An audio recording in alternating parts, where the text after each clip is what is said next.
Asato ma sadgamaya tamaso ma jyotirgamaya mrityorma mritam gamaya. Om Shanti Shanti Shanti. Om Sahana Bhavatu Sahanau Bhunaktu Sahaviryam Karavavahai Tejasvinavadhitamastu ma Vidvishavahai. Om Shanti Shanti Shanti. Sarva Vedanta Siddhanta Gocharam Tamagocharam Govindam Paramanandam Sadgurum Pranatosmyaham. Welcome to the study of this wonderful scripture, the Vivekacūḍāmaṇi. Shankaracharya starts this study by informing us that there is a need to have some qualifications, or there is a need to get some qualifications to study a scripture. And he is trying to enumerate what are those qualifications. So in the 19th verse, he has combined all of those qualifications necessary, which he calls as Shat Sampatti. Shat means 6. Sampatti means treasures. These are treasures. What do we do when we have treasures in our life? We make use of it to lead a very fruitful and comfortable life. Similarly, if we want to lead a spiritual life or to tread the path of spiritual life, we need to get hold of these treasures, these 6 treasures, which he has spoken about. Nitya Anitya Vastu Vivekaha. First is Nitya Anitya Vastu Vivekaha. The differentiation, Viveka means differentiation or discrimination of the Nitya. Nitya means that which is eternal, that which is permanent. And Anitya means that which is impermanent, that which is temporary. That which does not have its own legs to stand upon, as it were. It stands on some other's legs, or some other, it does not have its own locus. Therefore, it says, Nitya Anitya Vastu Vivekaha Pariganyate. This discrimination must be with every spiritual aspirant. By spiritual aspirant, I mean those people who have understood that the external life that we lead does not give us real peace, real fulfillment. It will give temporary joy or temporary happiness, but not, and temporary fulfillment, but nothing that is permanent, nothing that is going to stay with us forever. So, is there something? Yes, the spiritual teachers say, yes, there is this great treasure that we have within ourselves. You don't have to go and search for it externally. You have it within yourself. What we need to do is to dive within ourselves. We have to dive within ourselves and find all these gems. So, Nitya Anitya Vastu Viveka. So, a spiritual aspirant's first duty is to start differentiating or discriminating between what is real and what is unreal, what is permanent and what is not permanent. Anitya vastu viveka. Then iha amutra phalabhoga viragaha. After having known that this alone is right and the other things are not so good or not at all necessary for me, what do you do? Iha amutra phalabhoga. The tendency or that intense desire to enjoy the world here and hereafter. All the religions talk about a life hereafter, that is maybe somewhere in heaven, and there we will enjoy 1,000 times more than what we enjoy here in this world. So here, given all such thoughts of enjoyment should be given up. That is the idea that Sri Shankaracharya is putting before us here. And then he's talking about the Shama Adi Shatka Sampatti, Shama, etc. See, in those days, the people who used to study the Vedanta, they knew what the teacher is going to say. So because they had a firm basis about it, therefore Adi means etc. So he says etc. So, but we do not know what is that etc. Therefore, we need to learn what is that. Therefore, Shankaracharya knew that we will come in this age, and that is why he said he thought that he should enumerate it and he should describe it. Iha amutra phalabhoga, sorry, Shama Adi Shatka Sampattihi Mumukshutvam iti Shrutam, the Sputam. The other thing is Mumukshutva. It's intense desire, longing to become free. There is in every being, from an amoeba to the highest developed saint, there is this great inner urge to become free. We all acknowledge that nobody wants to be bound. Even when we are unwell, if we are made to lie down on a bed, we feel so unhappy about it. We go into depression when we have to just lie down in the bed and look at the ceiling. So we just want to get out of the bed.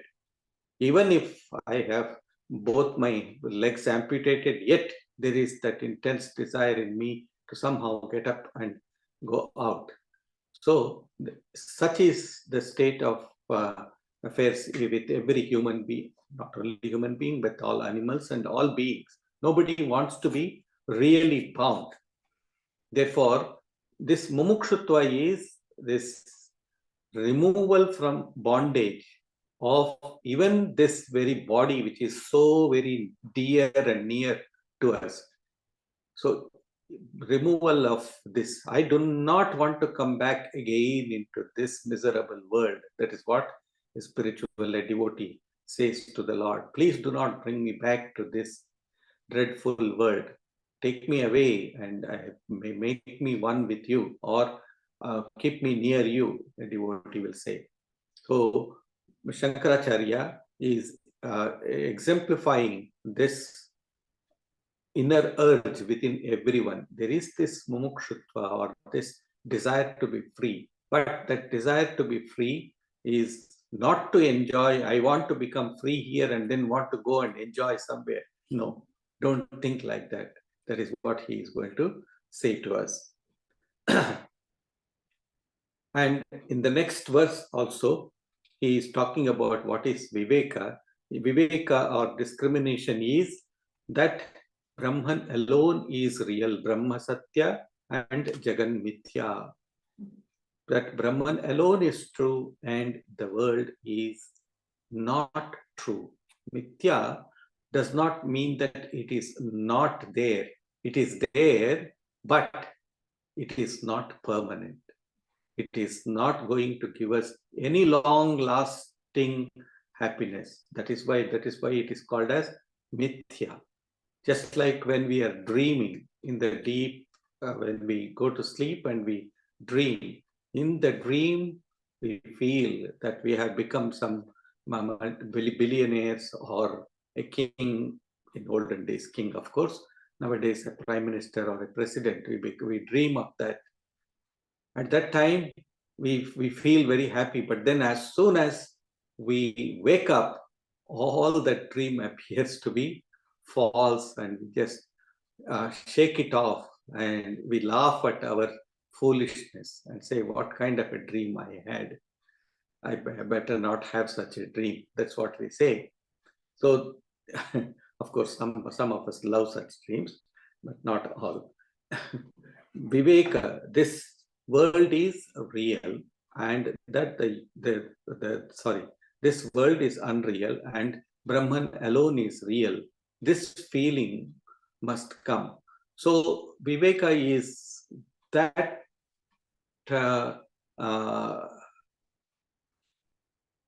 that mental state, or that inherent tool. I will use that word, tool. That tool by which I can immediately find out whether it is true or false. You take a gold ornament to a goldsmith. Nowadays there are electronic instruments which immediately measures, or which immediately finds out what is the gold quantity over there and what is the dross or the alloy quantity over there. Immediately it recognizes.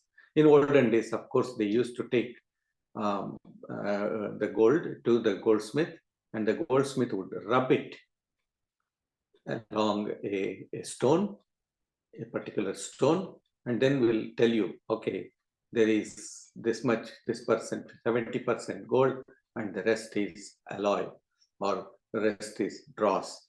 So or whatever it is. So he will say that. So here he says, Nitya Anitya Vastu Viveka. This Viveka is like this, that testing ability within every one of us, that testing machinery tool within us, which will immediately find out what is everlasting and what is lasting for a few seconds or even for a few minutes. So immediately it makes that discrimination. So that is what he was saying. Brahma Satya Jagan Mithya. This is that Viveka Buddhi. One develops this tool called Viveka Buddhi, this intellect which immediately recognizes and discriminates between the right and the wrong, the good and the not so good. I do not want to call it bad, good and not so good. Having said that, now Shankaracharya is talking about Vairagya also, which we studied last time. Vairagya or renunciation is the desire to give up all transitory enjoyments. Transitory means that which is temporary, or that which is passing. It just passes over. It does not stay for long. Transitory enjoyments, ranging from those of an animate body, this body which is so dear to me, to those of Brahman, Brahmahood. That means I do not want to be even Brahma, the creator. There also I will have to come back according to our mythology. Even that post of Brahma, the creator, is also a temporary post. After some time, after a yuga or after a kalpa, that means a cycle, that Brahma will go away. Another person who has been aspiring for that Brahma would sit there. So that is also temporary. But what we want to have is to become one with reality itself, Brahman itself. That is called as Vairagya or renunciation. give up that which is temporary, that which is not long lasting. Now, Shankaracharya in the next 22nd verse speaks to us about the Shama. Shama means the calmness. Sham, Shanti. Shanti comes from this root word Sham. Sham means to put to rest. Sham. Shankara we call. Sham karoti iti Shankaraha. One who gives us calmness. One who gives us peace, calmness is known as Shankaraha. So Shama, when it applies to individual, Shama in the psychological sense, Shama means to become calm, to become collected. That means the external going mind should be brought under control.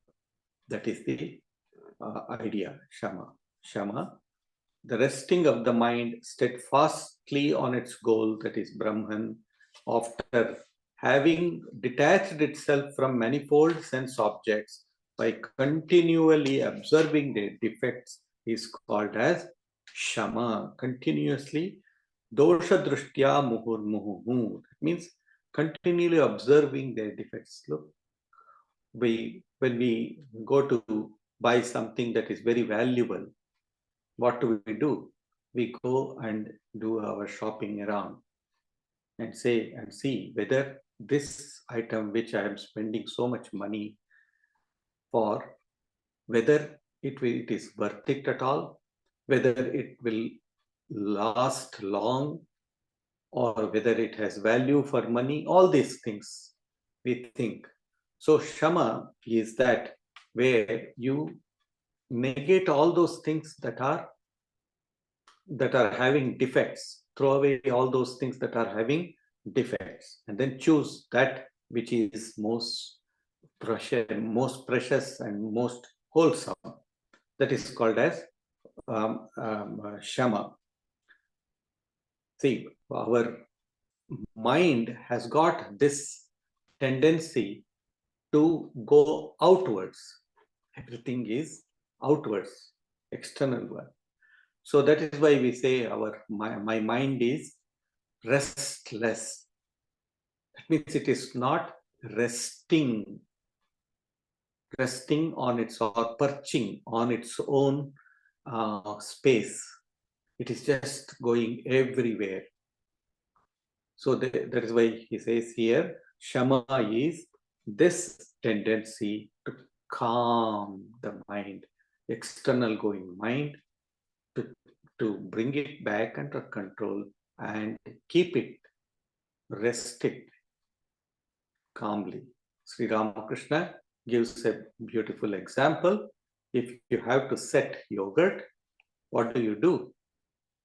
You boil the milk and you add some yogurt into it, and you keep it undisturbed in a place where nobody will come and disturb. There won't be any vibrations or movements. It's a little warm place. That is where you keep the yogurt to set. Similarly, our mind needs to be set at times. Once we are able to do that, then the joy that we feel, or the freedom that we feel within ourselves, is far, far greater than what we feel when we are indulging in the external world. So he says here, this human mind has this terrible tendency to go out. That's why Sri Krishna says, when Arjuna asks Sri Krishna, how is it? How can I control my mind? It is so restless, so difficult to control. Sri Krishna says, Chanchalam hi, and Chanchalam, Arjuna says, Chanchalam hi manah Krishna pramati bhalavadridam tasyaham nigraham manye vayoriva sudushkaram. The mind is so difficult to control, O Krishna. It is as difficult as trying to control the air which is blowing. How can I control the air which is blowing with terrible speed? I cannot control it at all. Chanchal. So Sri Krishna agrees to this, and he says, yes, indeed, my dear Arjuna, it is indeed very difficult, but he says, but by abhyasa, by practice, and by vairagya, by giving up things which are not useful in the ultimate analysis, that which has only a temporary existence, to give that up. Abhyasa and vairagya. He lays a great stress on abhyasa. Abhyasa means practice, practice, practice. There is no alternative to practice in our life. So daily, for a little time should be set aside. We have a lot of time for watching the television. We have a lot of time to browse the internet. We have a lot of time for indulging in frivolous activities. Can we not set aside a fixed time in our life, in our day-to-day life? And if I don't do it, I am not going to sleep, or I am not going to have my meal until I finish this kind of a spiritual practice.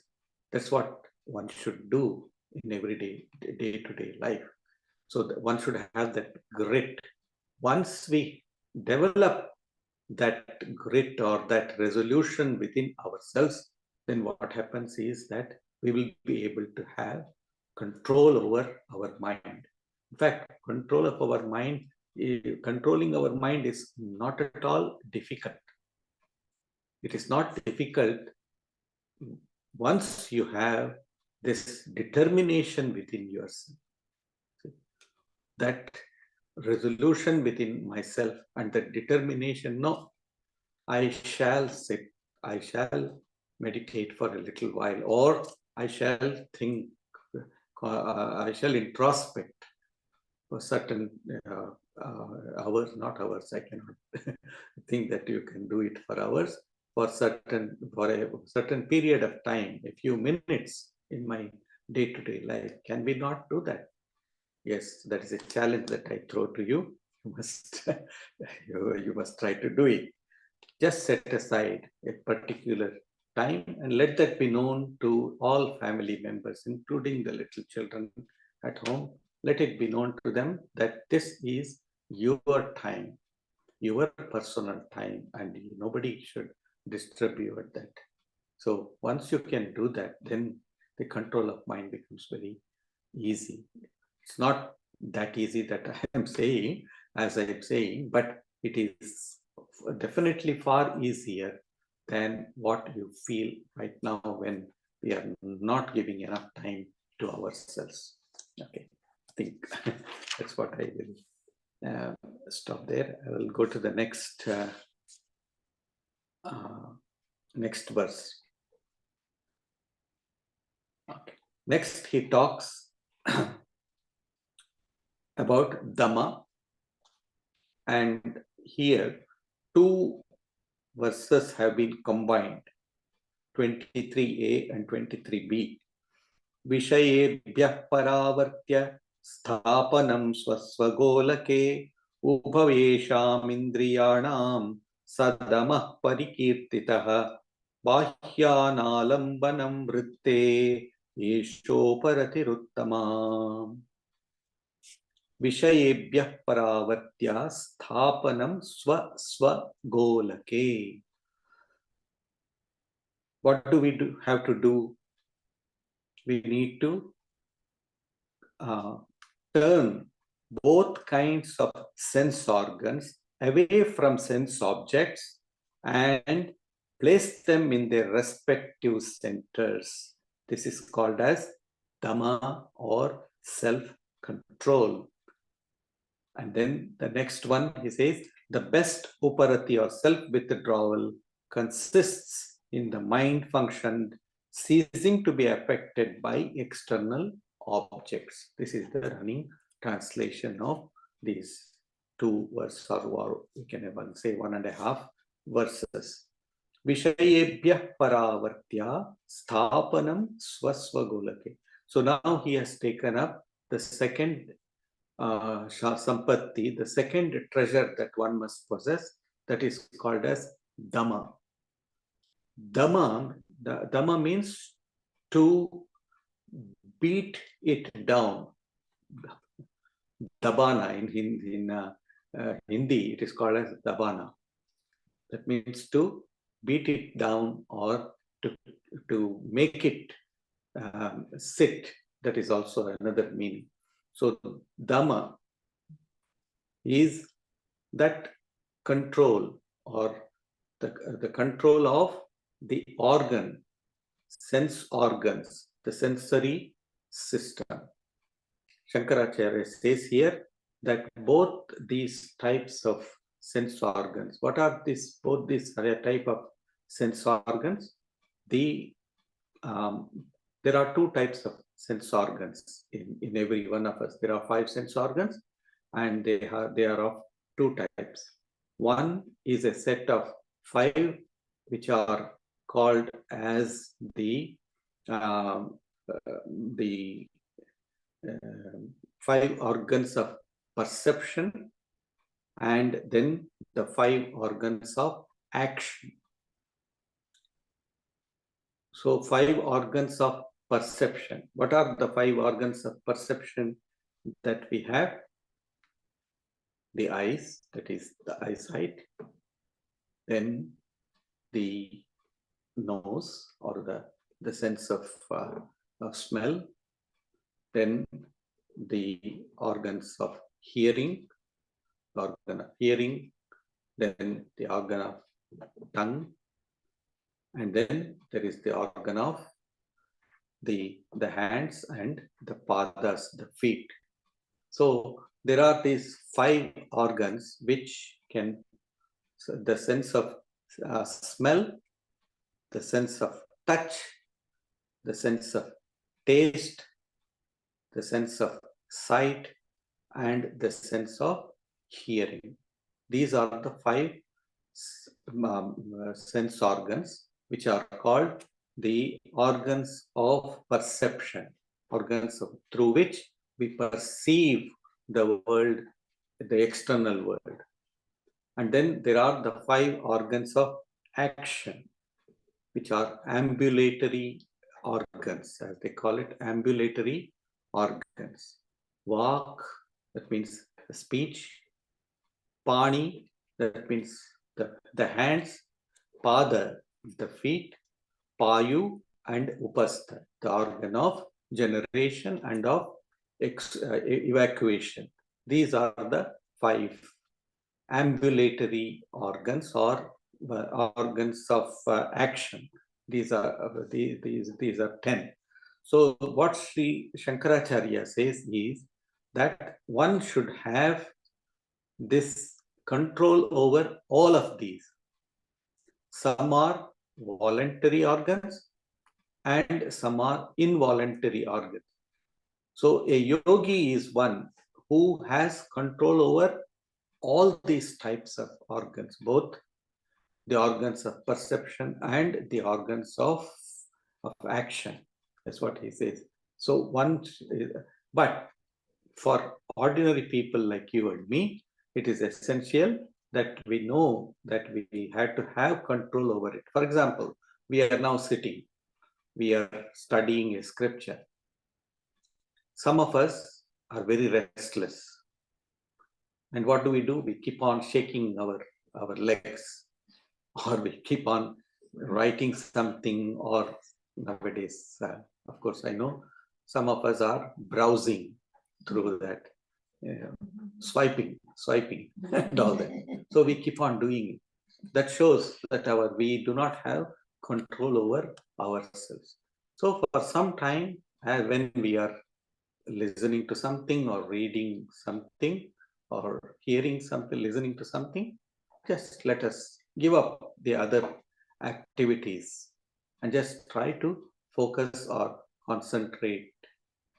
Even this discipline of keeping quiet without indulging your organs is a type of Dhamma, is a type of self-control.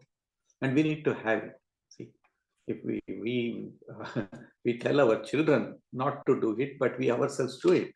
So we need to make sure that we do that ourselves. Vishayebhya paravartya. Sthapanam swaswagolake. Uses this term swagolake. Let them all be seated in their own. Golaka means pigeonholes. No? Golaka means the pigeonholes. So let it be in their pigeonholes. Let them not fly away out of that pigeonhole. Let them be there. Swaswagolake ubhayesham indriyana. Ubhaya means these both types of indriyas, the sense organs. Keeping them and keeping them in their pigeonholes is called as Dhamma. That is the self-control, Shama and Dhamma with regard to the sensory system, that is self-control. And then he uses another term over here, Uparati, Bahya Analambanam Vrittero Preveshesha Uparatihi Ati Uttama. Uparati. Uparama means to withdraw. Or there is another meaning also. Uparam means to play. Ramna in Gujarati we call it Ramu. But so Uparam, that means not to let your mind run here and there, but instead place it at the feet of the divine. I am using the bhakti terminology here. Place it at the feet of the Lord. See, when Swami Shivanandaji, Sri Ramakrishna's disciple, he had a pet dog, Kalu, and Kalu would always be seated on a foot rug at the entrance to his door. He would not enter the room, but he would sit at the entrance of the door all the time. He would be waiting for him, eagerly waiting for the word of his master, that is the Swami. But he would be in that place all the time. That is that is an example that we can use over here. Waiting patiently. In Christianity, there is a term, waiting in expectation. Waiting in expectation. But here we are waiting at the feet of the Lord. Whatever the Lord wants to do with us, we will do his bidding. So that is one meaning. The other is, Uparama is to perch or to be established in the knowledge of our self, the Atman, that I am the Atman, that I am the self. And therefore, I want to become better and better. I want to know who I am. That is called as Uparati. We can use that term over here. Uparati is also essential. Steady state of mind which will perch on its own its own place is known as Uparati, Uparama. So Shama, Dhamma, and Uparati. These three things Sri Shankaracharya has spoken to us. So what happens when we have this Shama, Dhamma, and Uparati? We will achieve a state of equilibrium. An equilibrium which when we have it, nothing in the world can disturb us. It doesn't mean that we don't feel sad or we don't feel happy to happy. No, we will feel, but there will be an underlying equilibrium. There will be an underlying balance. Yes, for some time I will become a little bit unhappy or a little bit happy, but I do not overdo it. I do not overdo it. I don't go into the depths of anxiety or depression, or I do not go into the heights of ecstasy. No, we don't do both of them. But this equilibrium. In fact, science tells us there is a term which is used in science, homeostasis. You know, especially human beings have this homeostasis, this equilibrium. We all have to have this equilibrium. For example, when it is very cold, see, when it is extremely cold, the body, the organs inside, it maintains an equilibrium. The skin outside might feel either either cold or too warm, but within, the other organs are all in a state of equilibrium. That is called as homeostasis. I think doctors know better than me about this. So externally in this body also there is this equilibrium. Similarly, our mind also need to have this equilibrium state if we want to feel good.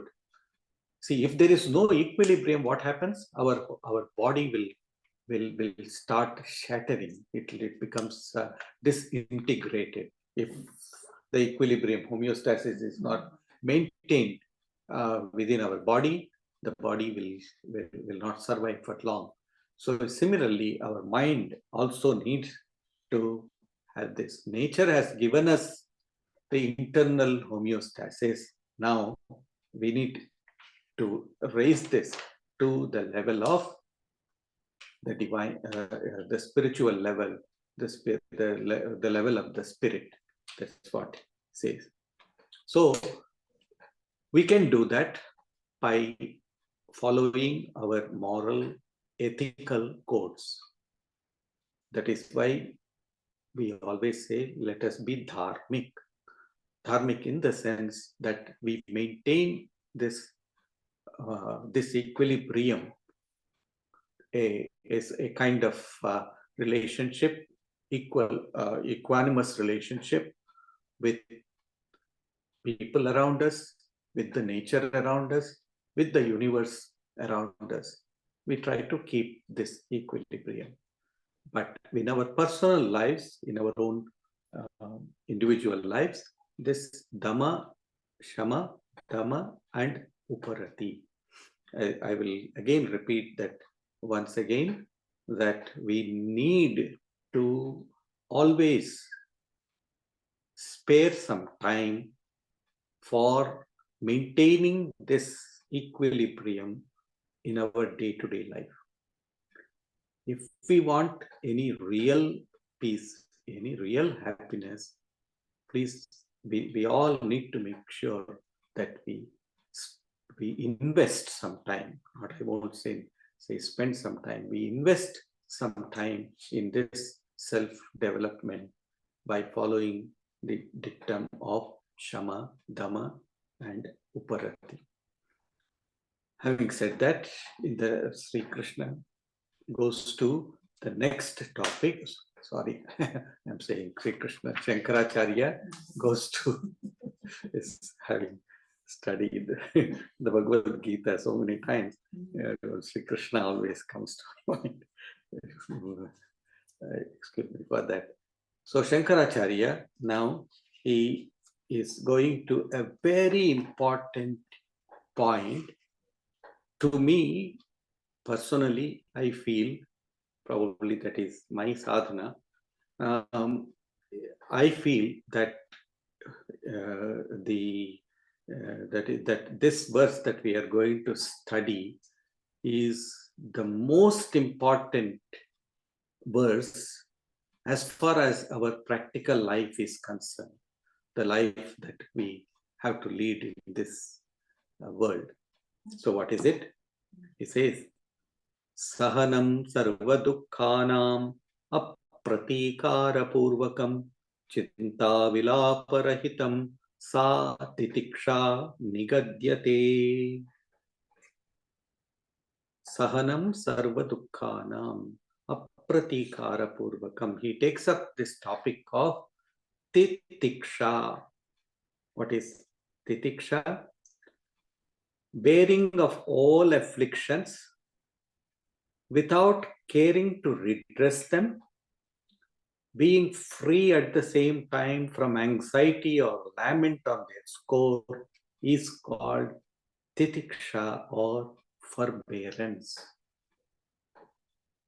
It's a very loaded verse over here. So let us try to understand this a little in some greater detail. Titiksha is this capacity within us to endure. And how do I endure? I endure with a cheerful disposition. We have in Kannada there is a saying, Talidavanu Baliyanu. He who forbears or he who endures survives. In Bengali also there is a word, Je Shoy She Roy. He who forbears will survive. He who does not forbear will not survive. So this titiksha is a very important discipline that we need to try and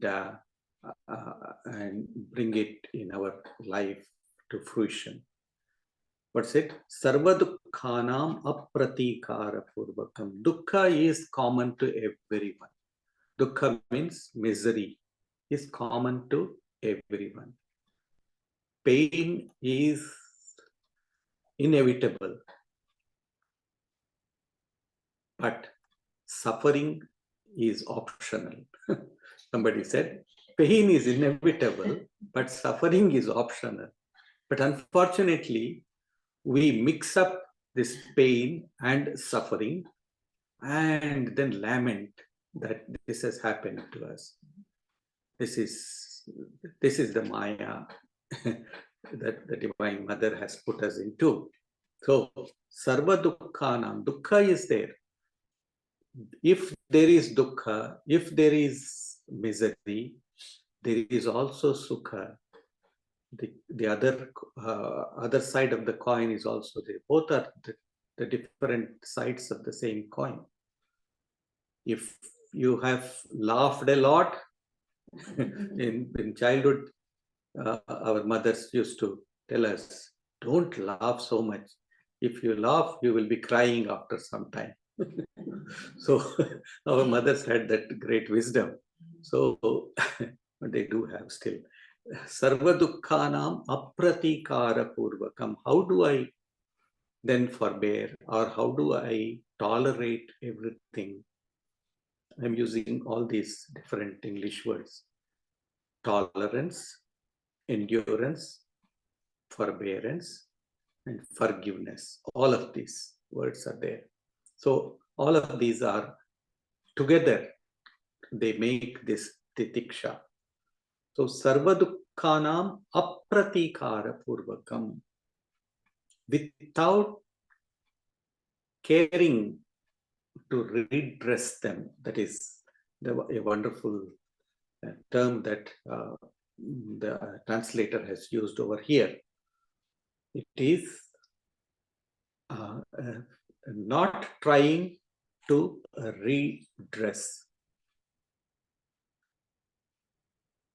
When I was in Sydney, I used to sometimes travel by train to the city for work or other purposes. So I used to go there, and then when I used to get down at the central station and go out, there would be, some of these people who are homeless or who are on some substance abuse. They would ask you for some money or something, for cigarette or something. So if you don't give, they will start using swearing words against you. Now, if at that time, if I become so upset that I have been I have been spoken to, or I have been scolded at, or I have been harmed, verbal harm I have, then I will not be able to go about my duty at all. Yes, it's all right. It is his dharma to swear against me. That's perfectly all right. I will go away. I mean, that everybody, all of you have experienced such circumstances. There is nobody who has not experienced, because you just ignore and just go away. But when somebody whom you know closely does the same thing to you, uses the same words against you, what do? You become terribly upset.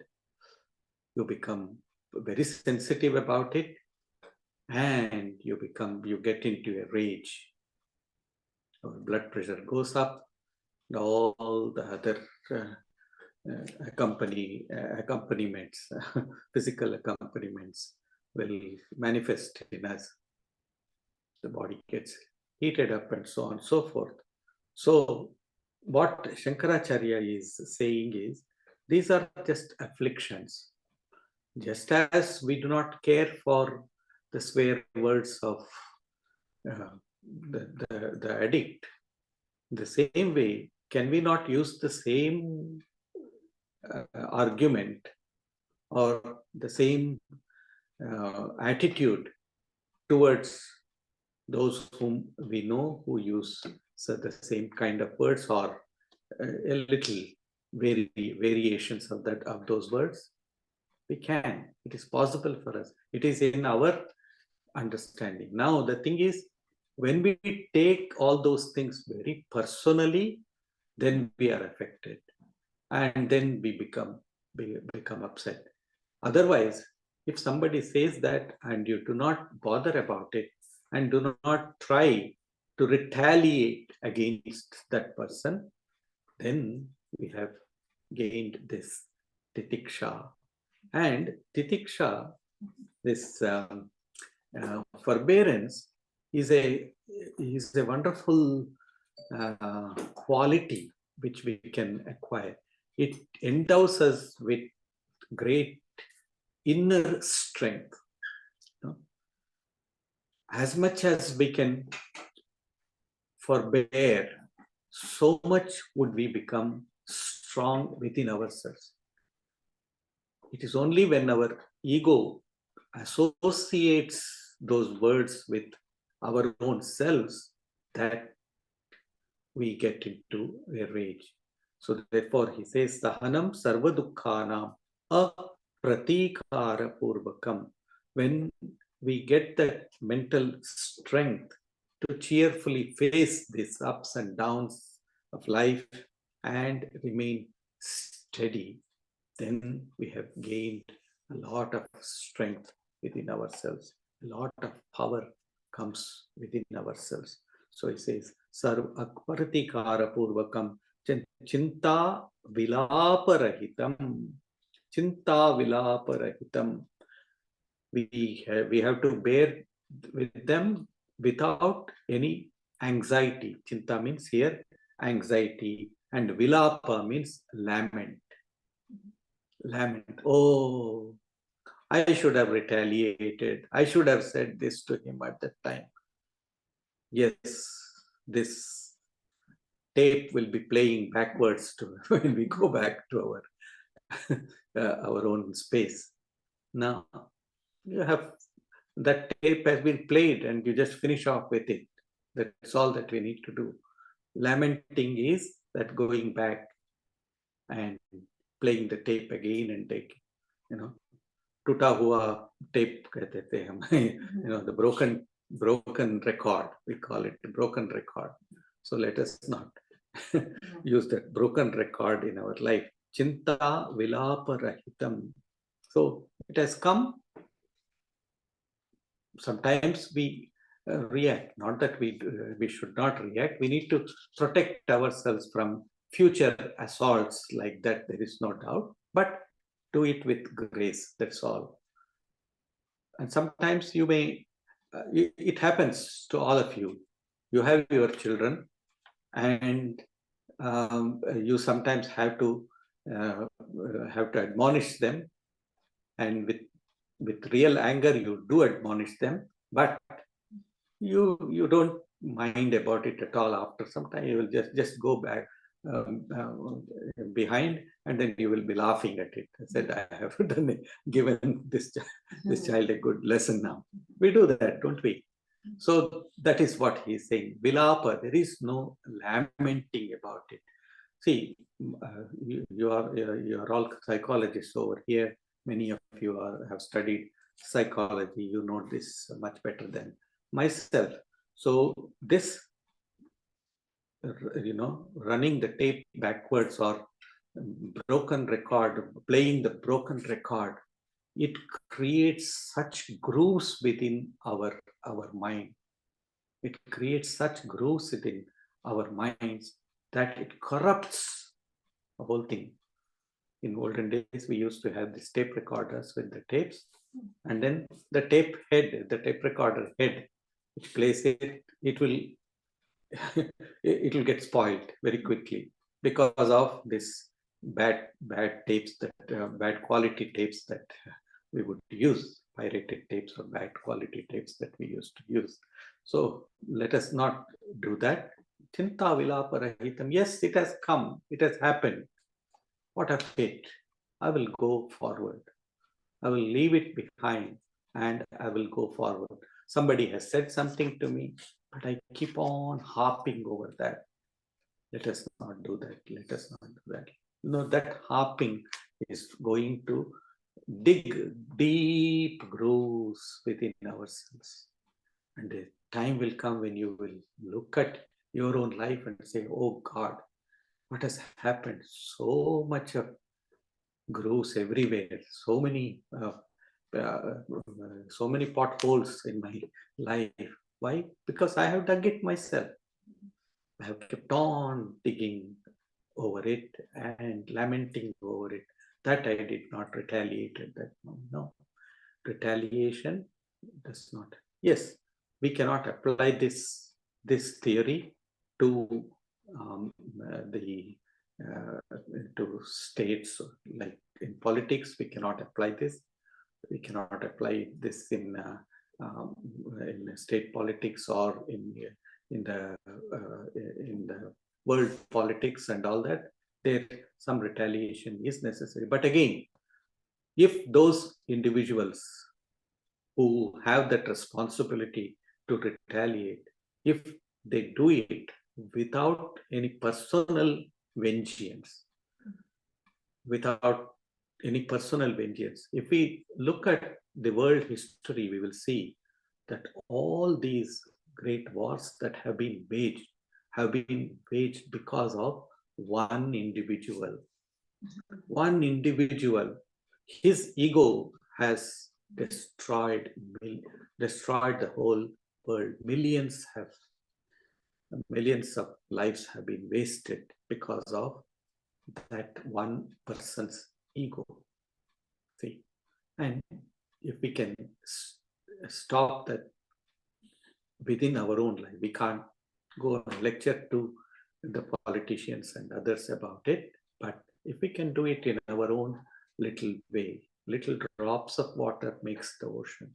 If all of us who have been studying this, who are trying to follow this spiritual path, if we can adopt this titiksha in our life, just forbear a little.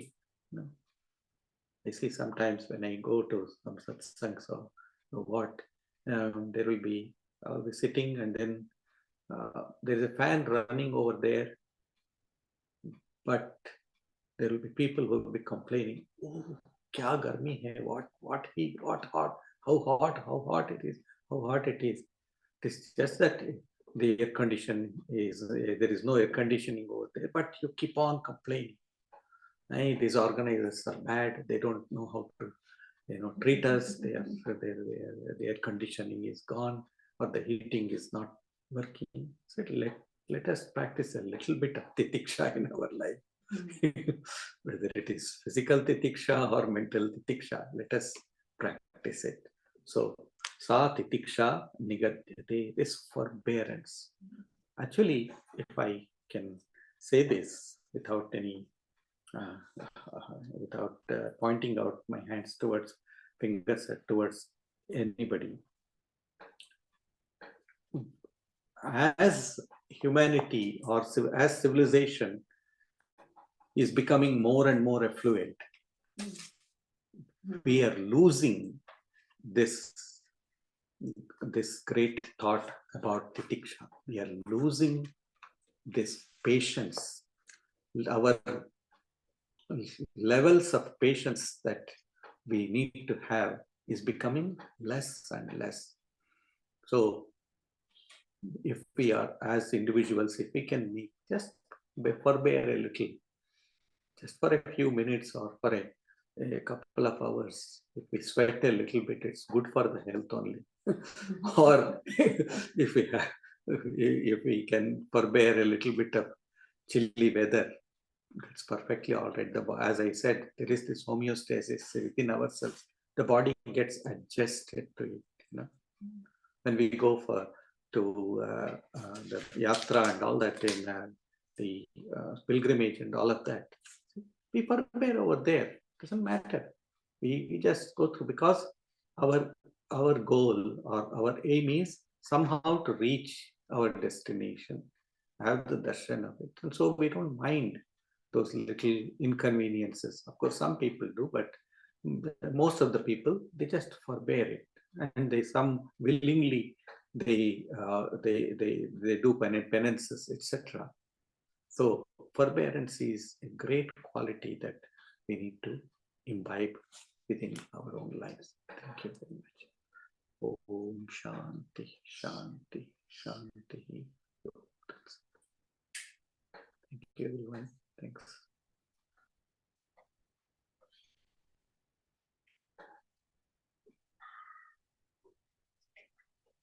Thank you, Swamiji. Thank you. Thank you, Swamiji. Very much.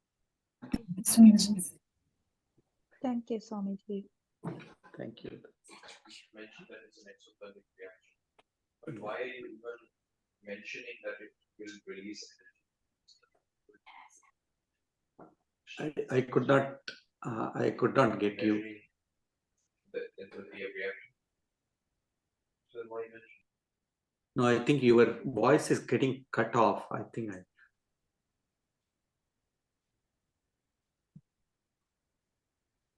I don't think it's a question, Swamiji. Someone was unmuted. Oh, okay. Noise. That's all right. I thought somebody was asking a question. No, it was not a question. So, I have one question on Yes, Titik. sure. Okay. If I understood, it is a forbearance that if if there is a personal abuse or you are not getting good treatment from people, you just try to ignore it from your heart, not just react not from outwardly, but inside also you don't take much notice of it. Exactly. Don't let the incident leave an impression within your psyche. That is what I feel. Externally, yes, we cannot live in a society where we cannot protest. There is a need for the welfare of the others, for the betterment of others. We need to do that.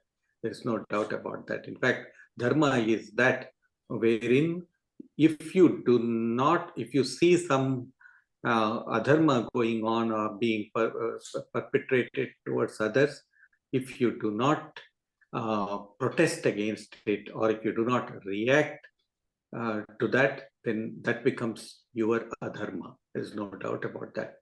But do not take it too personally within yourself and just keep on harping over it. I think you said it correctly. Do not take it to heart, if I can use that simple Yeah, word. but I had a different question. Might Yeah. not be totally to with titiksha, might be something psychological. Look, Mm. what I understand is titiksha is something which is triggered from external force.